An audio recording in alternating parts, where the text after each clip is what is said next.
لوگوں کو شاید یہ اندازہ نہیں کہ فلاں اچانک دنیا سے چلا گیا، ابھی تو بیٹھا تھا آنکھیں بند ہو گئیں۔ ہمیں نہیں پتا کہ موت کی تکلیف کیا ہے۔ روایتوں میں یہ مضبوط ملتا ہے کہ موت اس سے زیادہ سخت ہے کہ بندے پر اس کو کینچیوں سے کاٹا جائے۔ موت کا جو درد ہے، وہ جو سختی ہے، وہ اس سے زیادہ سخت ہے کہ اسے ہانڈیوں میں ابالا جائے۔ موت کی سختی بڑی خطرناک ہے۔ نصیب والے ہوتے ہیں کہ جن کی موت آسانی سے آ جائے، روح جو ہے وہ آسانی سے قبض کر لی جائے۔ نزا کا جو وقت ہے نا، سکرات کا جو عالم ہے، ہم اللہ سے دعا کرتے ہیں محبوب پاک علیہ السلام کے جلووں میں عافیت والی ہمیں موت نصیب فرمائے۔ ایسی تھوڑی شعراء نے اپنے کلام میں التجائیں کی ہیں۔ ہم سب چاہتے ہیں نا کہ حضرت عزرائیل ملک الموت آسانی سے روح قبض کریں۔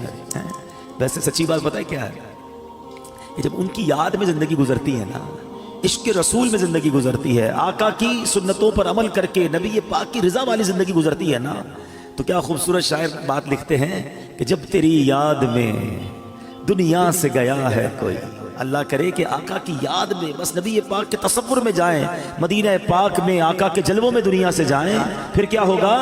جب تیری یاد میں دنیا سے گیا ہے کوئی، جان لینے کو دلہن بن کے قضا آئی ہے۔ ہاں، پھر اس کی جان بڑی آسانی سے نکلتی ہے، وہ تو نبی پاک کے جلووں میں گم ہوتا ہے نا۔ تو اللہ کرے کہ موت کے وقت آقا کا جلوہ نصیب ہو جائے۔ لیکن کام کیا کرنا ہے اس کے لیے؟ کثرت سے درود پاک، چلتے پھرتے اٹھتے بیٹھتے۔ نہیں پڑھتے لوگ درود، فضول باتوں کے لیے گھنٹوں پڑھے ہیں۔ درود پاک زبان پر بہت تھوڑا آتا ہے۔ آج ہی چیک کر لو نا، اپنے آپ کو چیک کر لے، آج پورے دن میں کتنی بار درود پڑھا ہے۔ ٹائم نکالا کرو، تسبیح جیب میں رکھا کرو۔ کہتے ہیں نا درود پاک اور ذکر الہی کرنے کے بہانے ڈھونڈا کرو۔ جہاں موقع ملا تسبیح نکالی شروع ہو گئے۔ تسبیح نہ بھی ہو تو پڑھ سکتے ہیں، لیکن تسبیح یاد دلاتی ہے۔ اس لیے میں کہہ رہا ہوں اللہ کرے کہ میری بھی عادت بن جائے، آپ کی بھی عادت ہو جائے، اور ہم بس کثرت سے اللہ اور اس کے حبیب کا ذکر کرتے رہیں، فضول باتوں سے بچتے رہیں، اور ہماری زبان اس مبارک ذکر میں تر ہو جائے۔ بڑی پیاری التجا امیر اہل سنت کی ہے، مل کے آقا علیہ السلام کی بارگاہ میں عرض کرتے ہیں۔ آج جس موضوع پر میں نے کچھ مدنی پھول پیش کرنے ہیں، یوں سمجھیے اس کا آغاز تو درود پاک کی اس فضیلت سے ہی ہو چکا کہ جو سکرات کا وقت ہے، جو موت کی سختیاں ہیں، کیا ہم اسے یاد رکھتے ہیں؟ یہ ایک ایسی حقیقت ہے کہ جسے ہم بھول جاتے ہیں۔ زندگی میں ایسے زندگی گزار رہے ہوتے ہیں کہ جیسے مرنا ہی نہیں ہے۔ تو آج اسی حقیقت پر کچھ مدنی پھول پیش کروں گا۔ اللہ کرے کہ فکر آخرت اور آخری جو سفر ہے اس کی تیاری کا ہمارا ذہن بن جائے۔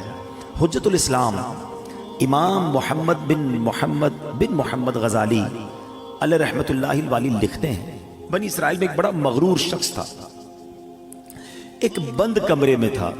بڑے لوگ ہوتے ہیں نا، ان کے کمروں میں ہر کسی کو آنے کی اجازت نہیں ہوتی، گارڈز آگے سیکرٹری، اجازت کے بغیر کوئی نہیں آ سکتا۔ اور ان کو اس بات پر بعض اوقات بڑا غرور بھی ہوتا ہے، فخر ہوتا ہے کہ میری ٹیریٹری میں کوئی پیر نہیں رکھ سکتا۔ اچانک کمرے میں ایک شخص داخل ہوا۔ اس مغرور شخص نے زور سے چلا کر کہا، کون ہو؟ کیسے آ گئے میرے کمرے میں بغیر اجازت؟ تمہیں پتہ نہیں میں کون ہوں؟ میں اس واقعے کا خلاصہ عرض کر رہا ہوں۔ تمہیں اجازت کس نے دی میرے کمرے میں آنے کی؟ تو کہتا ہے کہ مجھے اس گھر کے مالک نے اجازت دی ہے، اور میں وہ ہوں جسے کوئی روک نہیں سکتا۔ مجھے بادشاہوں سے بھی اجازت لینے کی ضرورت پڑتی نہیں، مجھے کسی کا دبدبہ ڈرا نہیں سکتا، اور نہ ہی مجھ سے کوئی بچ سکتا ہے۔ اور جب یہ باتیں سنی نا اس مغرور شخص نے، جس کا سٹائل ہی الگ ہوتا تھا، جو بڑے چلا کر بڑے غصے میں لوگوں سے باتیں کرتا تھا، اب اس کا جو غصہ ہے وہ نیچے آ گیا۔ اب ہے کون یہ تو بتائیں، کہیں آپ ملک الموت تو نہیں؟ اللہ اکبر۔ اب حضرت ملک الموت نے کہا، ہاں میں ملک الموت ہوں، مجھے کوئی دروازہ نہیں روک سکتا، مجھے کوئی گارڈ، مجھے کوئی کر و فر کہیں بھی جانے سے نہیں روک سکتا۔ اب وہ کہتا ہے کہ حضور تھوڑی سی مہلت مل سکتی ہے، اگر آپ میری روح قبض کرنے آئے ہیں تو کچھ دن کچھ گھنٹے تو دیجئے نا، مجھے تو پتہ ہی نہیں ہے، مجھے کچھ توبہ کرنی ہے، کچھ نیکیاں کرنی ہیں، کچھ نیک اعمال کرنے ہیں۔ اب ملک الموت نے فرمایا کہ تمہاری سانسیں پوری ہو چکی ہیں، اب تمہارا وقت اینڈ ہو چکا ہے۔ تو کہا اچھا پھر یہ تو بتائیں، اگر میری روح قبض کریں گے تو مجھے لے کر کہاں جائیں گے؟ تو ملک الموت نے فرمایا اس مقام